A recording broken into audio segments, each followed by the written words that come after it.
जय हिंद, नमस्कार साथियों। आप सभी का मोस्ट वेलकम है आज की इस न्यू क्लास में। दोस्तों आज की इस क्लास में हम लोग जो है पढ़ने वाले हैं पॉकेट जीके क्लास नंबर 9। दोस्तों यह सभी क्वेश्चन आपके एग्जाम के लिए काफ़ी महत्वपूर्ण है। आपके जितने भी एग्जाम हैं, बिहार पुलिस मद्य निषेध, रेलवे, एमटीएस हो गया, उसके बाद सीजीएल है, एसएसजीडी है, जितने भी आपके एग्जाम हैं इन सभी के लिए क्लास आपके लिए जो है रामबाण साबित होने वाले हैं। तो आप सभी जो है अच्छे से क्लास को देखिएगा और क्लास पसंद आने पे आप लोग क्लास को लाइक करके चैनल को सब्सक्राइब कीजिएगा, क्योंकि ऐसे प्रश्न आपको डेली आते हैं और पॉकेट जीके में ख़त्म करना बहुत ही जल्दी। इससे पहले क्लास आप लोग नहीं देखा, जाइए और नीचे जो है डिस्क्रिप्शन बॉक्स में लिंक होगा, आप वहां जाकर प्लेलिस्ट निकाल कर देख सकते हैं पूरे ही क्लास को। चलिए हम लोग देखते हैं क्लास को, आज के पहले नंबर प्रश्न को। जितने भी प्रश्न का आंसर आपको पता होगा उसका आंसर आप लोग जो है कमेंट बॉक्स में दीजिएगा। देखिए आज के पहले नंबर प्रश्न को। भारत आने से पहले बाबर कहाँ का शासक था? चलिए बताने आप सभी को कि भारत आने से पहले बाबर शासक जो था कहाँ के था। यह था आपके फरगना के। ऑप्शन ए को आप लोग दोस्तों यहाँ पे सही कीजिएगा। आपका ऑप्शन ए जो है यह बिल्कुल ही सही हो जाएगा। अगला क्वेश्चन देखिए आप लोग यहाँ पे। अकबर ने टोडरमल को दीवाने ए अशरफ कब नियुक्त किया? दीवाने अशरफ इनको नियुक्त कब किए गए थे? तो 1582 को। ये ऑप्शन ही आप लोग का यहाँ पे सही हो जाएगा। चलिए दोस्तों हम लोग अब देखते हैं अगले नंबर प्रश्न को। अगला प्रश्न आप सभी के यहाँ पे है। औरंगजेब ने अपने जीवन का अंतिम भाग बिताया। जो औरंगजेब है इन्होंने अपने जीवन का अंतिम समय जो है कहाँ पे बिताया? यह बिताते हैं आपके कहाँ पे? दक्षिण भारत में। डी ऑप्शन आप लोग का यहाँ पे बिल्कुल ही सही है। चलिए दोस्तों देखिए आप लोग अगले नंबर प्रश्न को। प्रश्न अब सभी कहा है कि भारत का प्रथम मुस्लिम शासक कौन था? तो भारत का प्रथम मुस्लिम शासक आप हो जाते हैं बाबर। ये ऑप्शन ही आप लोगों का यहाँ पे सही हो जाएगा। अब चलिए हम लोग देखते हैं अगले नंबर प्रश्न को। अकबर ने दीन ए इलाही कब शुरू की? दोस्तों काफ़ी महत्वपूर्ण प्रश्न के लिए है कि अकबर ने दीन ए इलाही जो है स्टार्ट कब किया। यह भी किया आपके कब? तो 1582 को ही। डी ऑप्शन आप लोग का यहाँ पे जो है वह सही हो जाएगा। चलिए अब देखिए दोस्तों अगले नंबर प्रश्न का आप लोग यहाँ पे। ताजमहल का निर्माण किसने करवाया? चलिए इंपॉर्टेंट प्रश्न आपके लिए है कि ताजमहल का निर्माण जो है कराने वाले व्यक्ति कौन हो जाएंगे आपके? तो ये आपके हो जाएंगे यहाँ पे शाहजहां। डी ऑप्शन को आप लोग सही कीजिएगा। आपका दोस्तों डी ऑप्शन जो है सही हो जाएगा। चलिए अब देख लीजिए आप लोग यहाँ पे अगले नंबर प्रश्न को। अकबर ने तीर्थ यात्रा कर कब समाप्त? यानी तीर्थ यात्रा पर जो कर लगा था उसको समाप्त जो है यह कब करते हैं? यह करते हैं आपके 1563 को। ये ऑप्शन ही आप लोग का यहाँ पे जो है बिल्कुल ही दोस्तों सही हो जाएंगे। चलिए अब हम लोग देखते हैं अगले नंबर प्रश्न को। अगला प्रश्न आप सभी का है। किस मुगल शासक ने दास प्रथा समाप्त किया? कौन मुगल शासक है जिन्होंने जो है दास प्रथा समाप्त किए? यह थे आपके अकबर। कौन थे आपके? तो अकबर हो जाते हैं यहाँ पे आप लोगों का बी ऑप्शन जो है बिल्कुल ही सही हो जाएगा। चलिए देखिए अगले नंबर प्रश्न का आप लोग। अगला प्रश्न आपसे भी क्या है कि दीन ए इलाही संबंधित है। दीन ए इलाही किससे संबंधित है? या कि वह अकबर से है। अकबर ने इससे जो आपका है 1582 को स्टार्ट किया था, ठीक है ना। 1582 में स्टार्ट किया था आपका अकबर ने दीन ए इलाही को। चलिए दोस्तों देखते हैं अगले नंबर प्रश्न को हम लोग यहाँ पे। अकबर ने फतेहपुर सीकरी में एक नए शहर की नींव किसके सम्मान में रखी थी? यह रखे थे सम्मान में किसके? तो सलीम चिश्ती के सम्मान में। सी ऑप्शन ही आप लोग का यहाँ पे जो है दोस्तों सही हो जाएगा। अभी तक आप लोगों ने दोस्तों लाइक नहीं किया तो फटाक से वीडियो को लाइक कर लीजिए, और जितने भी हमारे साथ न्यू हैं जो हमारे साथ जुड़ना चाहते हैं वो चैनल को सब्सक्राइब कर सकते हैं, क्योंकि ऐसे क्लास आपको डेली मिलते हैं जिससे आप देख कर जो है किसी भी एग्जाम को निकाल सकते हैं, क्योंकि इंपॉर्टेंट क्लास होता है, इंपॉर्टेंट प्रश्न भी होता है। चलिए देखिए दोस्तों अगले नंबर प्रश्न का आप लोग यहाँ पे। मुगल सम्राट अकबर का राज्याभिषेक कब हुआ? तो जो आपके अकबर है इनका राज्याभिषेक होता है आपका कब? तो 1556 को। यहाँ पे ऑप्शन नंबर सी को आप सही कीजिएगा। आपका सी ऑप्शन जो है बिल्कुल ही सही हो जाएगा। चलिए देखिए अगले नंबर प्रश्न को, अकबर ने अपना मकबरा कहाँ बनवाया। चलिए काफ़ी आपके लिए इम्पोर्टेंट प्रश्न है कि अकबर जो अपना मकबरा कहाँ बनवाते हैं। यह बनवाता है आपके सिकंदरा में, ठीक है ना। सी ऑप्शन आपका हो जाएगा बिल्कुल ही सही, सिकंदरा में। चलिए देखिए दोस्तों अगले नंबर प्रश्न का आप लोग यहाँ पे, अकबर का जन्म कहाँ हुआ था। चलिए इंपॉर्टेंट प्रश्न आपका है, अकबर का जन्म कहाँ पे हुआ, तो ये आपके हुए थे अमरकोट में। सी ऑप्शन जो है आप लोग यहाँ पे वह सही हो जाएगा। अब देखिए दोस्तों अगले नंबर प्रश्न का आप लोग यहाँ पे, प्रश्न आप सभी कहा है कि किस मुगल शासक ने सती प्रथा का प्रतिबंध लगाया। तो सती प्रथा पर प्रतिबंध लगाने वाले भी आपके कौन है, तो अकबर ही हो जाएंगे। यहाँ पर आपका जो है ये ऑप्शन हो जाएगा बिल्कुल ही सही। चलिए देखिए अगले नंबर प्रश्न दोस्तों आप लोग यहाँ पे, अगला प्रश्न आपसे भी क्या है कि जजिया समाप्त किस मुगल शासक के ने किया। जजिया का समाप्त करने वाले जो है यह मुगल में भी आपके हो जाएंगे अकबर ही। यहाँ पर आप लोग जो है सी ऑप्शन सही कीजिएगा, आपका सी ऑप्शन जो है दोस्तों सही हो जाएगा। चलिए देखिए अब अगले नंबर प्रश्न का आप लोग, अगला प्रश्न क्या आपसे भी यहाँ पे, अकबर ने इबादत खाना किस वर्ष स्थापित किया। इबादत खाना की स्थापना हुए थे कब आपके, तो 1573 को। बी ऑप्शन जो दोस्तों आप लोग का यहाँ पे सही हो जाएगा। चलिए अब देखिए आप लोग यहाँ पे अगले नंबर प्रश्न को, फतेहपुर सीकरी को राजधानी किसने बनाई। तो फतेहपुर सीकरी को राजधानी बनाने वाले जो आपके हो जाएंगे अकबर ही। कौन आपके हैं, अकबर हो जाएंगे। यहाँ पर आप लोग ऑप्शन ए को सही कीजिएगा दोस्तों, आपका ऑप्शन ए जो है यह बिल्कुल ही सही हो जाएगा। चलिए देखिए अब अगले नंबर प्रश्न को, किस मुगल शासक ने झरोखा दर्शन की प्रथा की शुरुआत की। झरोखा दर्शन स्टार्ट करने वाले आपके अकबर ही हैं। यहाँ पर भी आपका जो है ऑप्शन ए होगा सही, अकबर आपका सही हो जाएगा।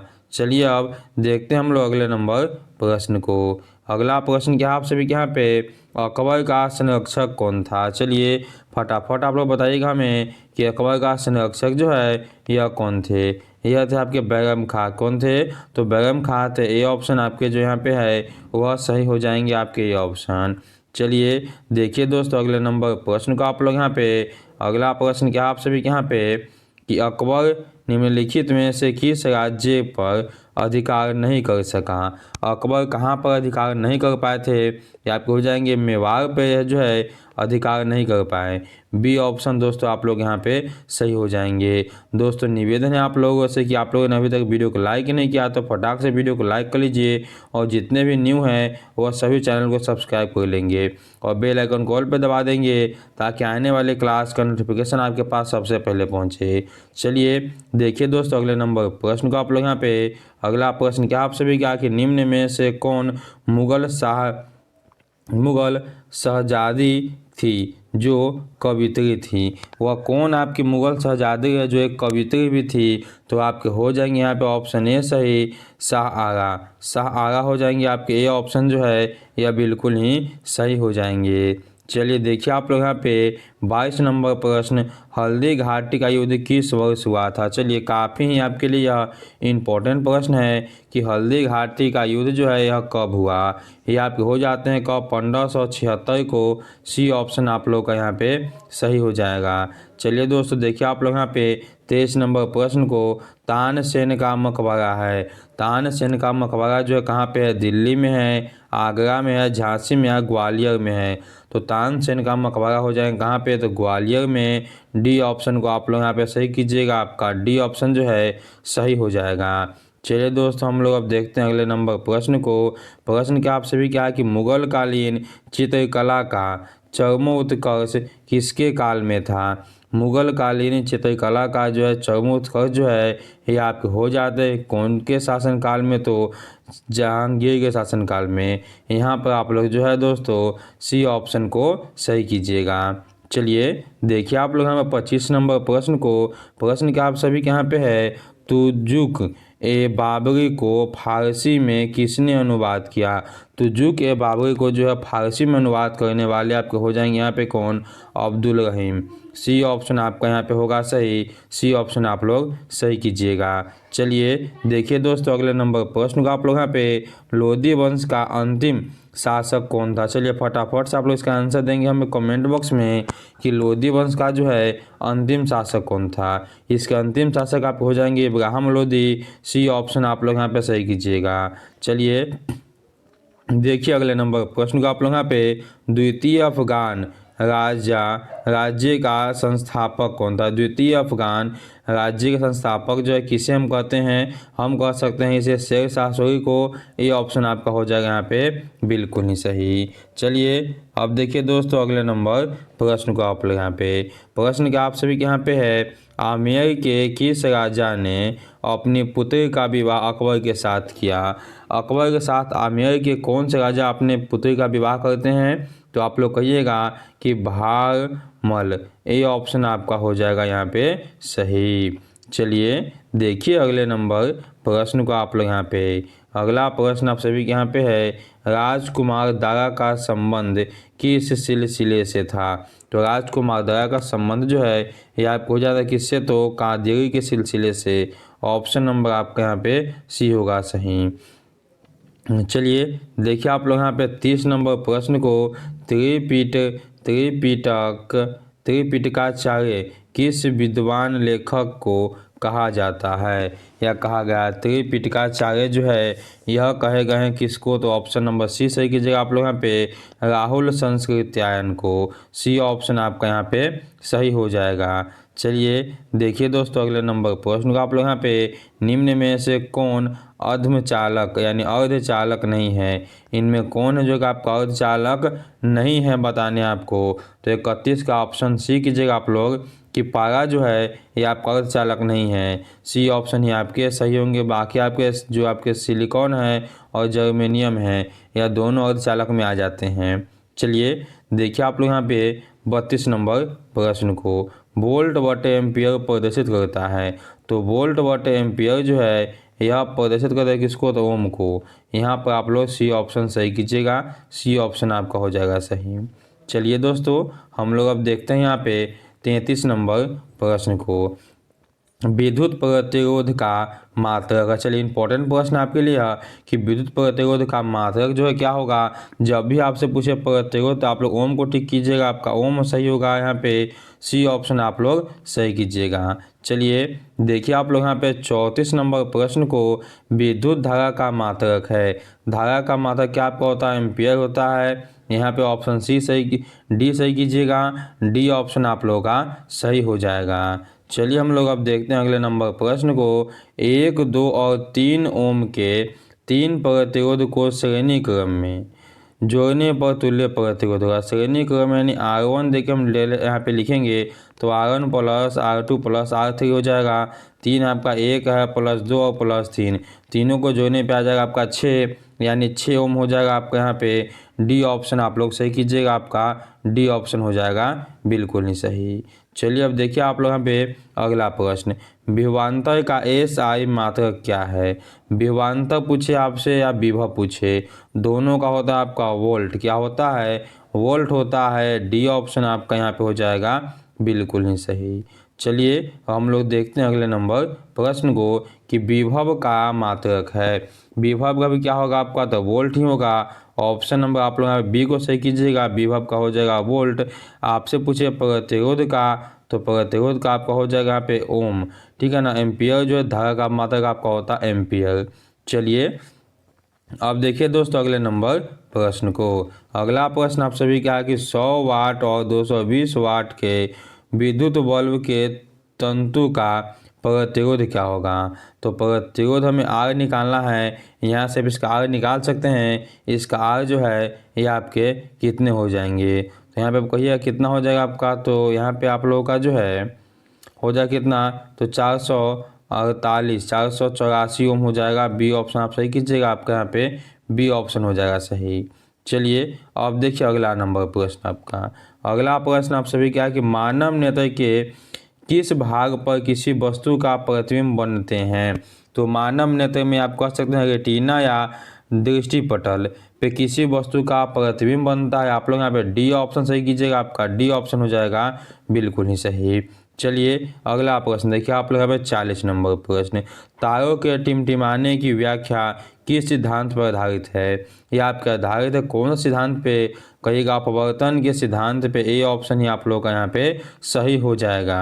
चलिए हम लोग अब देखते हैं अगले नंबर प्रश्न को। अगला प्रश्न क्या आपसे भी कहा कि नेत्र लेंस की फोकस दूरी अधिक हो जाने से कौन सा दृष्टि दोष होता है? तो नेत्र लेंस की फोकस दूरी अधिक हो जाएगी यानी बढ़ जाएगी। तो जब बढ़ेगा तो आपका होगा दूरदृष्टि दोष। ऑप्शन नंबर आप लोग यहाँ पे बी को सही कीजिएगा। चलिए अब देखिए अगला नंबर प्रश्न को कि नेत्र में किसी वस्तु का बना प्रतिबिंब होता है। कैसा प्रतिबिंब जो है मानव नेत्र में किसी वस्तु का बनता है? यह बनते हैं कैसे? आपके वास्तविक, छोटा और उल्टा। ऑप्शन नंबर आप लोग सी को सही कीजिएगा। यहाँ पे आपका जो है सी ऑप्शन हो जाएगा बिल्कुल ही सही। चलिए दोस्तों देखिए अगले नंबर प्रश्न को।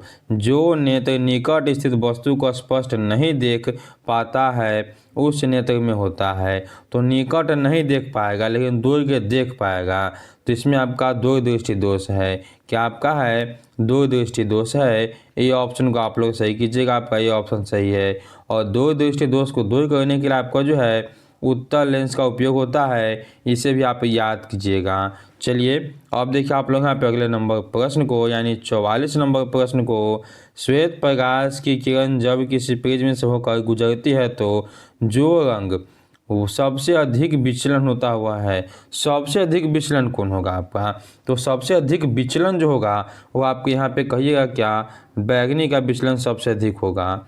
ऑप्शन नंबर आप लोग यहाँ पे सी को सही कीजिएगा। आपका सी होगा सही यहाँ पे, ठीक है।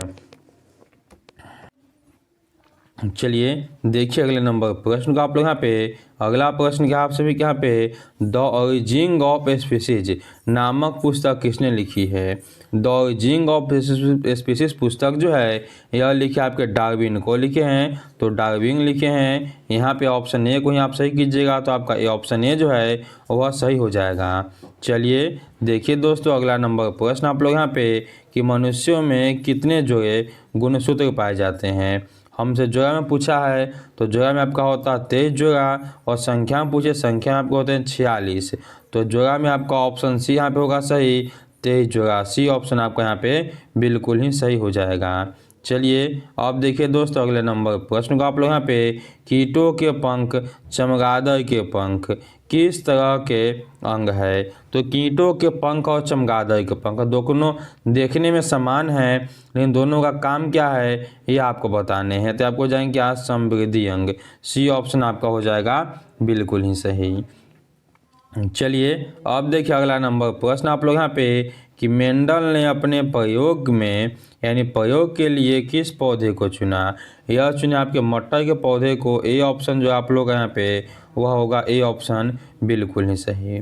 चलिए देखिए दोस्तों अगले नंबर प्रश्न को आप लोग यहाँ पे। अगला प्रश्न क्या आप सभी के यहाँ पे फ्रेडरिक मिशन ने न्यूक्लिक नाम किसे दिया? न्यूक्लिक नाम जो है यह किसे दिए थे यह बताने आप सभी को। तो यहाँ पे आप लोग ऑप्शन ए सही कीजिएगा, ठीक है। नाभिक अम्ल को न्यूक्लिक अम्ल कहा था। ये ऑप्शन आपका बिल्कुल ही सही हो जाएगा। चलिए देखिए दोस्तों आप लोग यहाँ 50 नंबर प्रश्न को किसने परिणाम दिए कि किसने परिणाम दिया कि जीन गुणसूत्र का भाग है? यह कौन दिए थे? यह देने वाले आपको हो जाएंगे 1902 में T Boveri and W S Stern यह दिए थे। ऑप्शन आपका यहाँ पे सी होगा सही। तो दोस्तों यह थे आज के टोटल आपके इम्पोर्टेंट 50 प्रश्न जो आपके सभी एग्जामों के लिए इम्पोर्टेंट थे, ज़्यादातर आपके बिहार पुलिस एवं बिहार पुलिस मध्य निषेध के लिए। तो आप इसे अच्छे से पढ़िएगा क्योंकि आपके लिए एग्जाम में यह आएंगे प्रश्न यहीं से। तो चलिए हम लोग मिलते हैं कैसे नेक्स्ट वीडियो में। तब तक के लिए जय हिंद, जय भारत सभी को।